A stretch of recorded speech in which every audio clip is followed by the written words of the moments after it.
Why does Australia have kangaroos and koalas while the rest of the world has deer and bears? The answer lies in the movement of the Earth itself. For millions of years, Australia was an island raft, drifting in isolation and allowing a unique experiment in evolution. 200 million years ago, all southern continents were joined as the supercontinent Gondwana. Early mammals roamed freely. But around 100 million years ago, Gondwana broke apart. Australia snapped off from Antarctica and floated north. This was the critical moment. The Australian landmass set sail, carrying a strange cargo, marsupials, the pouched mammals.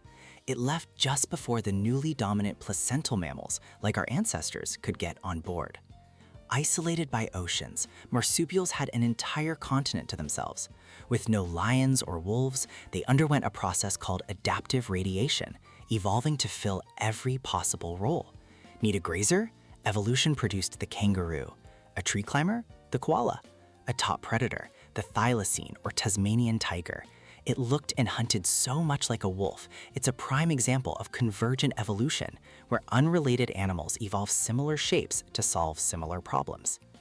Australia also became a refuge for even older creatures. The monotremes, the platypus and echidna, are living fossils, the only mammals left on Earth that still lay eggs. They survived here only because isolation protected them. As the continent drifted, it dried out. Plants like the eucalyptus adapted by embracing fire. Their oily leaves encourage burning to clear out competitors, and their seed pods only crack open after being scorched. But this long isolation became its greatest weakness. When humans brought invasive species, the native animals were tragically naive. Having never seen a cat or a fox, they didn't know to fear them. Rabbits devoured the landscape, and cane toads poisoned predators. The very isolation that created this unique world also made it incredibly fragile.